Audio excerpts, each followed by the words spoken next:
Hello दोस्तों, study with अनु में मैं अनु आपका स्वागत करती हूँ। आज है हमारा क्लास नंबर 21 एनवायरनमेंट में। तो अब हम एनवायरनमेंट फिनिश होने के नज़दीक पहुँच चुके हैं। बस एक दो तीन क्लासेस में ये ख़त्म हो जाएगी आपकी। तो बहुत ही क्रीम से आपको ये मैं प्रोवाइड करा रही हूँ, तो बहुत जल्दी फिनिश हो रहा है आपका ये। तो आज का टॉपिक है हमारा जैव उपचार। तो स्टार्ट करने से पहले अगर आप मेरे चैनल यानी स्टडी विद अनु में नए हैं तो स्टडी विद अनु को सब्सक्राइब करना बिल्कुल ना भूलें और बेल आइकन को प्रेस ज़रूर करें ताकि मेरे आगे आने वाले सभी वीडियोस की नोटिफिकेशन आपको मिलती रहे। ठीक है, तो चलिए स्टार्ट करते हैं अपना जैव उपचार। जैव उपचार को हम कहते हैं बायो रेमेडिएशन। ठीक है, रेमेडिएशन। ठीक है, उपचार। तो जैव उपचार है क्या भाई? तो सूक्ष्म जीव, जीवाणु, कवक इत्यादि का उपयोग करके पर्यावरणीय प्रदूषकों को कम विषाक्त पदार्थों में अपघटित करना क्या कहलाता है? जैव उपचार कहलाता है। ठीक है, तो इसमें हम किसका यूज़ करते हैं? तो हम यूज़ करते हैं सूक्ष्म जीवों का, ठीक, जीवाणुओं का, कवक का इस्तेमाल करते हैं। उपयोग कर पर्यावरणीय प्रदूषकों को हम कम विषाक्त पदार्थों में अपघटित करते हैं और ये कहलाना क्या कहलाता है? जैव उपचार कहलाता है। ठीक है, तो एक बात हमें ये समझ में आई। दूसरी बात, ये जैव रासायनिक चक्र के सिद्धांत के माध्यम से कार्य करता है। तो ये जैव उपचार आपका कौन से सिद्धांत के माध्यम से कार्य करता है? तो ये कार्य करता है जैव रासायनिक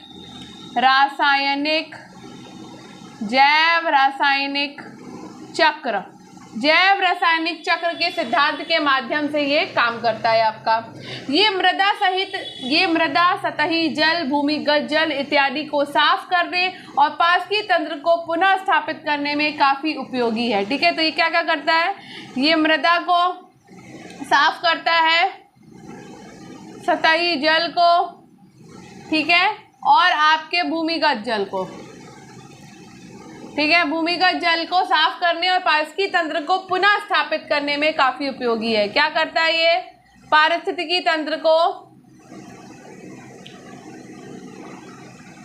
पुनः स्थापित करने में मदद करता है हमारी। ठीक है, ये हो गया भाई जैव उपचार। अब बात कर लेते हैं कि जैव उपचार की तकनीकी क्या है। ठीक है, तकनीकी की बात कर लेते हैं। तो भाई तकनीकी जो है वो दो तरह की है। मैं इसके बारे में पहले भी बात करती हूँ, स्वस्थाने इन सीटू, बायोस्थाने एक्स सीटू की। ठीक है, तो ये दो प्रकार की तकनीकी आती है आपकी, स्वस्थाने और बायोस्थाने, इन सीटू और एक्स सीटू की। ठीक है, तो पहले बात कर लेते हैं हम स्वस्थाने की। ठीक है, तो हम तकनीकी की बात कर रहे हैं यहाँ पे, जैव उपचार तकनीकी की। इसमें आपकी पहली तकनीकी है स्वस्थाने यानी कि इन सीटू। ठीक है, अब इसमें क्या क्या आता है आपका? इसमें आपकी चार चीज़ें आती है। बायो स्टिमुलेशन आता है आपका, बायो वेंटिंग आता है, जैव छिड़काव आता है और जैव संवर्धन आता है। ठीक है, तो इसमें पहले आपका बायो स्टिमुलेशन।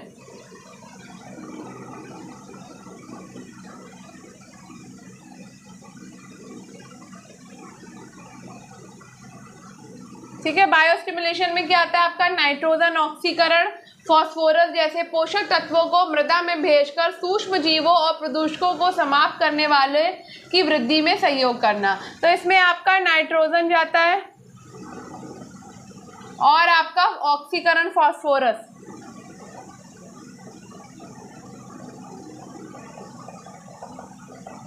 अरे राइटिंग में बजाइए, ठीक है, बहुत दूर हो रहा है। जैसे पोषक तत्वों को मृदा में भेजकर सूक्ष्म जीवों और प्रदूषकों को समाप्त करने वाले की वृद्धि में सहयोग करना, ये काम करता है ये। अब आपका बी क्या है? बी में है आपका बायो वेंटिंग। बायो वेंटिंग में आपके जब प्रदूषक गहराई में हो तो कूप के माध्यम से वायु और प्रदूषित तत्वों को मृदा में मिलाया जाता है। किसके माध्यम से? कूप के माध्यम से। ठीक है, वायु एवं पोषक तत्वों को मृदा में मिलाया जाता है। ठीक है, इस तरीके से इसका उपचार होता है। अब बात करते हैं सी की, यानी कि जैव छिड़काव की, बायो स्प्रेंगिंग की।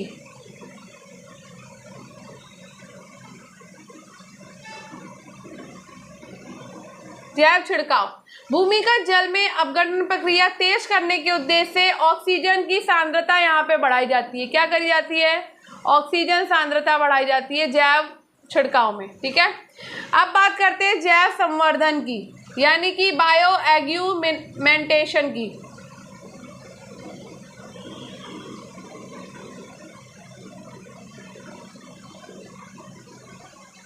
ठीक, अन्य स्थान से सूक्ष्म जीवों को लाकर प्रदूषित स्थान पर उनकी संख्या बढ़ाना। ठीक है, तो यहाँ पे क्या किया जाता है? दूसरी जगह से सूक्ष्म जीव लाए जाते हैं और प्रदूषक वाली जगह पर उनको डाल दिया जाता है, ताकि जो सूक्ष्म जीव हैं वो प्रदूषक को समाप्त करें और अपनी संख्या को बढ़ाएं। ठीक है, ये हो गया। अब बात कर लेते हैं दूसरी उपचार की, जो कि XC2 कहलाता है, यानी कि बाह्य स्थान। बाह्य स्थान है XC2। XC2 में आपका कंपोस्टिंग आता है। पहली आती है आपकी कंपोस्टिंग।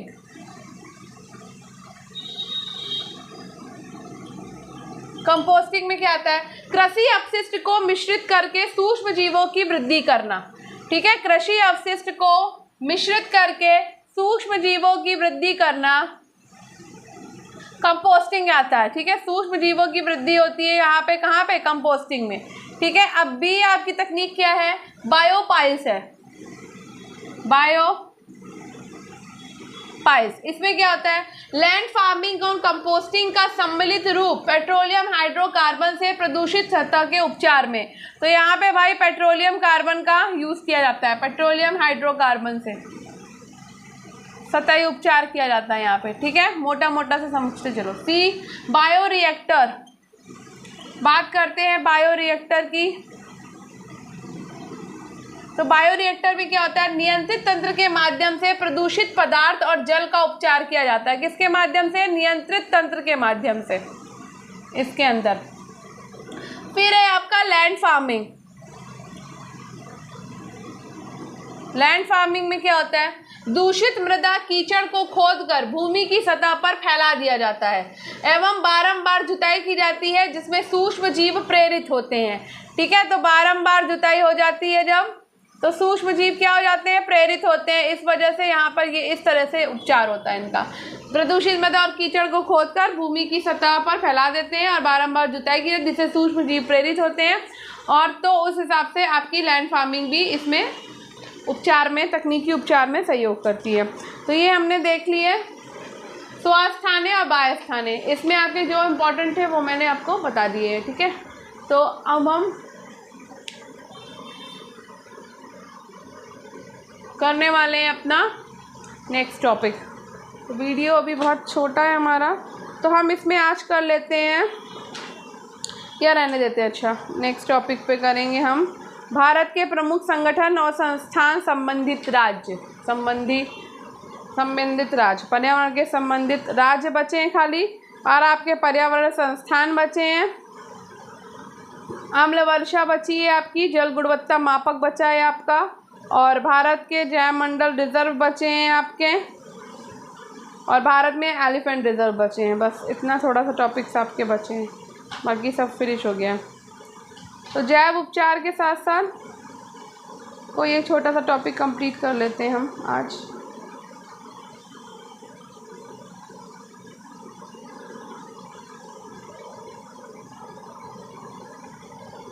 तो हम कंप्लीट कर लेते हैं आज जैव उपचार के साथ भारत में एलिफेंट रिजर्व को। ठीक है, तो एलिफेंट रिजर्व देख लेते हैं हम थोड़ा। भारत में एलिफेंट रिजर्व कौन कौन से हैं आपके? तो भाई देखो, अगस्ता मलाई हाथी रिजर्व को सम्मिलित करते हुए अब देश में कुल कितने एलिफेंट रिजर्व हैं? तो भाई 33 एलिफेंट रिजर्व हो चुके हैं इस समय पर। ठीक है, भारत में कुल 33 एलिफेंट रिजर्व हैं।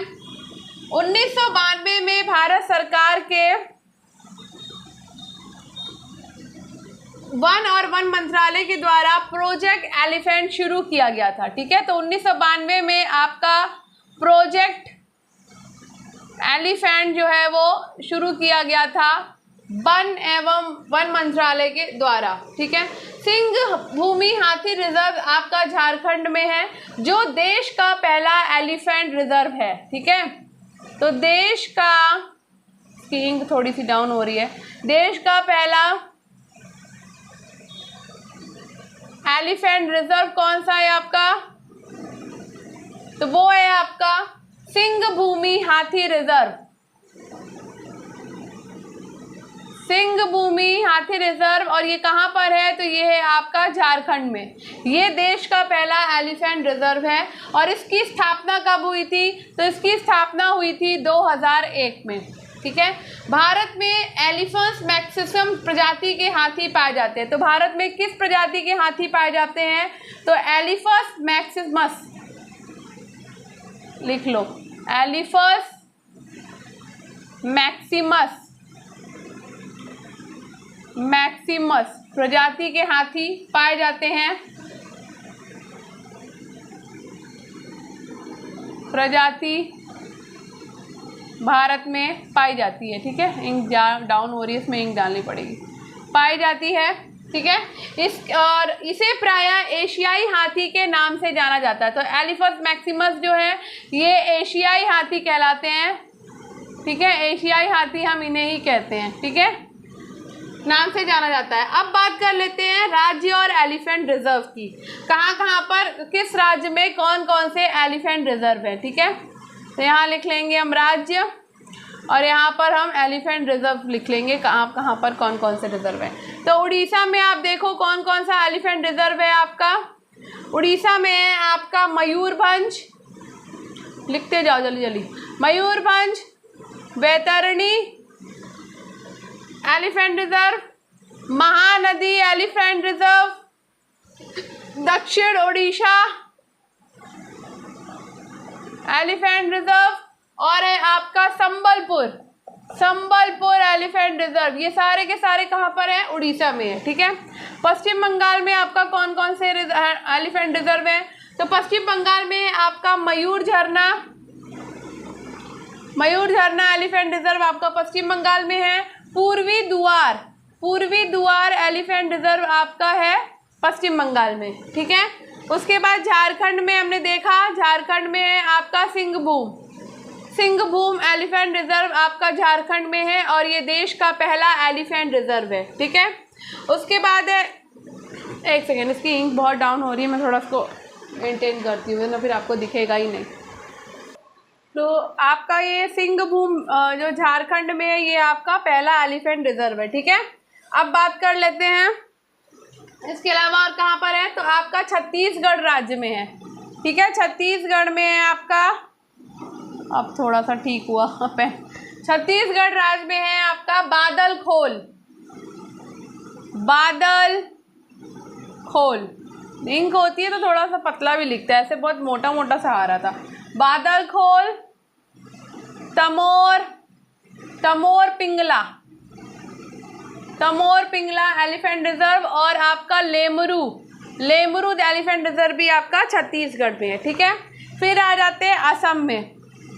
असम में आपके कौन कौन से एलिफेंट रिजर्व हैं? तो असम में आपका सोनितपुर,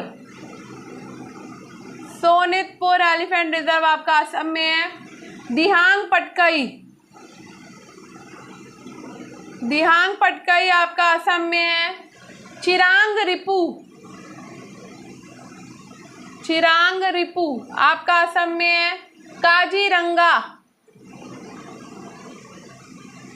काजीरंगा, कार्बी एंगलांग आपका असम में है। इसके अलावा आपका धनसिरी,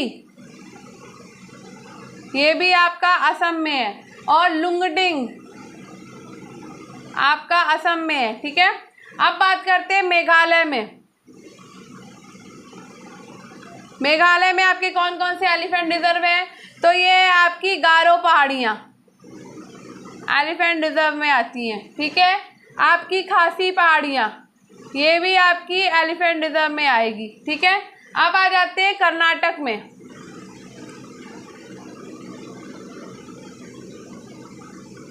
कर्नाटक में आपका वायनाड, वायनाड एलिफेंट रिजर्व। कर्नाटक में आपका नीलाम्बुर, नीलाम्बुर एलिफेंट रिजर्व। कर्नाटक में आपका अन्नामुडी, अन्नामुडी एलिफेंट रिजर्व आपका कर्नाटक में है। उसके बाद आपका पेरियार, पेरियार एलिफेंट रिजर्व भी आपका कर्नाटक में है। ओ सॉरी, ये सारे केरल में है। मैं कहाँ भाई सोचूं पेरियार तो केरल में, ये केरल में है आपके, ठीक है।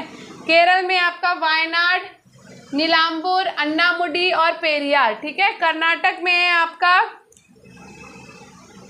एक सेकेंड, यहाँ से इसको ऐसे कर लेते ना फिर आ ही नहीं पाएंगे सारे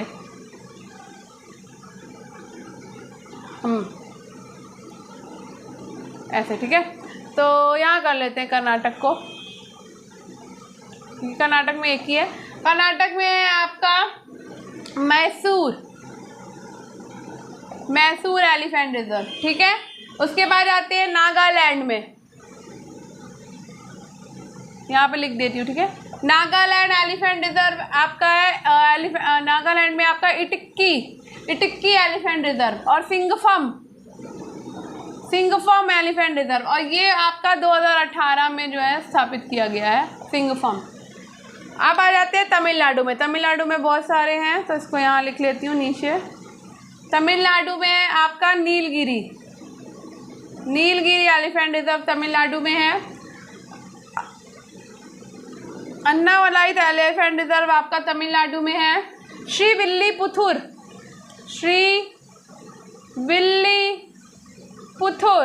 आपका एलिफेंट रिजर्व है तमिलनाडु में। कोयम्बटूर एलिफेंट रिजर्व आपका तमिलनाडु में है। अगस्तमलाई एलिफेंट रिजर्व भी आपका तमिलनाडु में है और ये 2022 में एलिफेंट रिजर्व बना है, ठीक है। आंध्र प्रदेश में आपका एलिफेंट रिजर्व है, यहाँ लिख देती हूँ, एक ही है, और वो है आपका रॉयल एलिफेंट रिजर्व आपका आंध्र प्रदेश में है, ठीक है। अब बात करते हैं उत्तराखंड की। उत्तराखंड में आपका एक एलिफेंट रिजर्व है, यहाँ लिख देती हूँ उत्तराखंड में आपका शिवालिक एलिफेंट रिजर्व आपका उत्तराखंड में है, ठीक है। अब आ जाते हैं हम अरुणाचल प्रदेश में, यहाँ लिख देती हूँ, ठीक है। अरुणाचल प्रदेश में आपका एलिफेंट रिजर्व है कामेंग एलिफेंट रिजर्व अरुणाचल प्रदेश में है। और दक्षिणी अरुणाचल आपका ये भी एक आपका एलिफेंट रिजर्व है, दक्षिणी अरुणाचल, ये भी आपका अरुणाचल प्रदेश में है, ठीक है। तो ये बात कर ली हमने भारत में एलिफेंट रिजर्व की। अब हम यहाँ पे थोड़ा सा और एक दो फैक्ट्स हैं जो मैं आपको और बताना चाहती हूँ, वो मैं बता देती हूँ। उसमें हमने एलिफेंट रिजर्व देख लिए हैं, अब मैं थोड़ा सा आपको भारत में टाइगर रिजर्व के बारे में बता देती हूँ। तो टाइगर रिजर्व बहुत ज़्यादा नहीं है, थोड़ा सा फैक्ट है बस उसके बारे में। तो भारत में टाइगर रिजर्व, ये मैं पहले टाइगर रिजर्व करा चुकी हूँ तो अब मैं दोबारा से नहीं कराऊंगी, इसमें मुझे दिख गया तो इसलिए मैं सोच रही हूँ आपको बता दूँ। तो भारत में टाइगर रिजर्व है आपके 55, ठीक है। 55वां आपका जो अभी घोषित नहीं हुआ है, घोषित होगा, वो है आपका धरौली राजस्थान, ठीक है। तो धरौली राजस्थान का आपका जो 55वां टाइगर रिजर्व है ये अभी घोषित हुआ नहीं है पूरी तरह से, ये अभी घोषित होगा, ठीक है। 54वां आपका ऐसे, और 54वां जो टाइगर रिजर्व है वो जान लो, वीरांगना दुर्गावती टाइगर रिजर्व है आपका 54वां, यानी 54 है, हो सकता है 55 आ जाए तो आप धरौली राजस्थान को टिक मार्क कर सकते हैं, ठीक है। दुर्गावती ये कहाँ पर है, तो ये आपका मध्य प्रदेश में है, MP, ठीक है। यूपी में कितने टाइगर रिजर्व हैं, तो ये पता होने चाहिए कि यूपी में टाइगर रिजर्व हैं आपके सिर्फ और सिर्फ 4। कहाँ पर, अमानगढ़ में, पहला है आपका अमानगढ़ टाइगर रिजर्व, ठीक है। दूसरा है आपका दुधवा टाइगर रिजर्व यूपी में, ठीक है। तीसरा है आपका पीलीभीत टाइगर रिजर्व, और चौथा है आपका Ranipur tiger reserve. 4 tiger reserve है आपके यूपी में, ठीक है।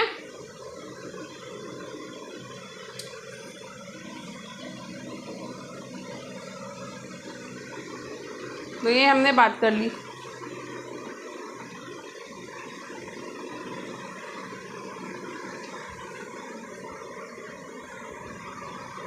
अब इसमें एक टॉपिक हम और देख लेते हैं जल्दी से, फटाफट से। प्रमुख स्वैच्छिक पर्यावरण एवं मानवाधिकार संगठन को देख लेते हैं, ठीक है। बहुत सारे स्वैच्छिक पर्यावरण और मानवाधिकार संगठन हुए हैं उनकी बात कर लेते हैं। तो यहाँ पर आप हेडिंग डाल लो, क्योंकि अभी थोड़ा सा टाइम है तो इसलिए इसको कंप्लीट कर लेते हैं। क्यों इसके लिए एक पूरा वो हम लोग वेस्ट करेंगे क्लास, ठीक है। तो प्रमुख स्वैच्छिक, आधे घंटे से ऊपर का वीडियो नहीं होने दूंगी, चिंता मत करिए। एवं मानवाधिकार संगठन, ठीक है, देख लेते हैं बहुत जल्दी जल्दी से, फटाफट से, छोटा टॉपिक है इसलिए कवर करा रही हूँ, ठीक है। तो सबसे पहला है हमारा UNEP।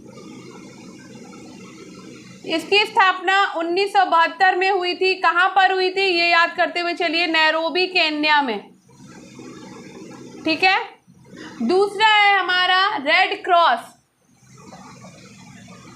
क्रॉस संगठन है हमारा। इसकी स्थापना हुई थी 1863 में। कहाँ पर हुई थी तो जेनेवा में हुई थी। और ये कहाँ पर है तो ये है आपका स्विट्जरलैंड में, पता है ना, ठीक है, याद, स्विट्जरलैंड में, ठीक है। तीसरा है आपका संगठन ग्रीन पीस, सुना होगा, ग्रीन पीस। इसकी स्थापना आपकी हुई थी 1971 में। कहाँ पर हुई थी तो एम्स्टर्डम में हुई थी, एम्स्टर्डम में। और ये एम्स्टर्डम कहाँ है तो ये है नीदरलैंड में, ठीक है। चौथा है आपका एमनेस्टी इंटरनेशनल। एमनेस्टी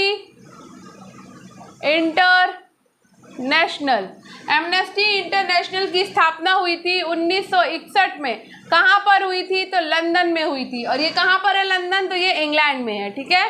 पांचवा है आपका WWF, ठीक है। इसकी स्थापना आपकी 1988 में हुई थी। कहाँ पर हुई थी तो कैम्ब्रिज इंग्लैंड में, कैम्ब्रिज इंग्लैंड, ठीक है। छठा है आपका ह्यूमन राइट वॉच। इसकी स्थापना हुई थी 1978 में। कहाँ पर हुई थी तो ये हुई थी न्यूयॉर्क। और न्यूयॉर्क कहाँ पर है आपका तो ये है आपका USA में, ठीक है। सातवां है आपका IPCC की स्थापना हुई थी 1988 में। कहाँ पर हुई जेनेवा में, ठीक है। उसके बाद आठवां है आपका ट्रैफिक आपका संगठन है, जिसकी स्थापना 1976 में हुई थी। कहाँ पर हुई थी तो ये भी आपकी कैम्ब्रिज में हुई थी। और कैम्ब्रिज कहाँ है आपका इंग्लैंड में है, ठीक है। उसके बाद है 9 नंबर आपका है, ठीक, वेटलैंड इंटरनेशनल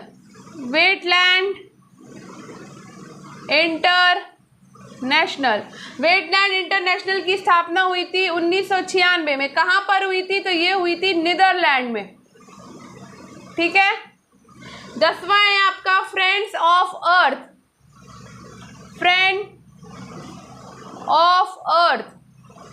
ऑफ अर्थ की स्थापना कहाँ पर हुई थी तो 1969 में हुई थी। कब हुई 1969 में। कहाँ पर हुई तो ये हुई थी एम्स्टर्डम में। कहाँ पर हुई तो भाई नीदरलैंड में, ठीक है। उसके बाद है आपका IUCN, इसके बारे में हम पढ़ चुके हैं। 1948 में स्थापित हुआ। कहाँ पर हुआ तो ग्लैंड स्विट्जरलैंड में स्थापित हुआ है ये, ग्लैंड स्विट्जरलैंड में स्थापित हुआ, ठीक है। अब बात कर लेते हैं IPCC की। अब ये दिखाना कहाँ गया IPCC, ये ठीक है। तो ये IPCC क्या है भाई, IPCC है inter governmental panel on climate change, जलवायु परिवर्तन पर अंतर सरकारी पैनल। और इसकी स्थापना 1988 में हुई। कहाँ पर हुई तो जेनेवा में हुई थी। और इसमें WMO प्लस UNEP ने मिलकर की थी। किसने की थी तो WMO प्लस UNEP ने मिलकर किसकी स्थापना की थी तो IPCC की थी, ठीक है। ये थोड़ा सा इंपॉर्टेंट है, ठीक है। तो यहाँ पर हमने प्रमुख स्वैच्छिक पर्यावरण एवं मानवाधिकार संगठन भी देख लिए। और ये सारे के सारे इंपॉर्टेंट है, इसलिए मैंने इसी वीडियो में आपको करा दिए हैं, ठीक है। तो आई होप आपको आज का वीडियो पसंद आया होगा। तो अगर आपको आज का वीडियो पसंद आया हो तो वीडियो को लाइक करिए, शेयर करिए, चैनल को सब्सक्राइब करिए और स्टडी विद अनु के साथ कनेक्टेड रहिए। कमेंट ज़रूर करिएगा। धन्यवाद, मिलते हैं नेक्स्ट वीडियो में नेक्स्ट टॉपिक के साथ में। आपका दिन शुभ हो।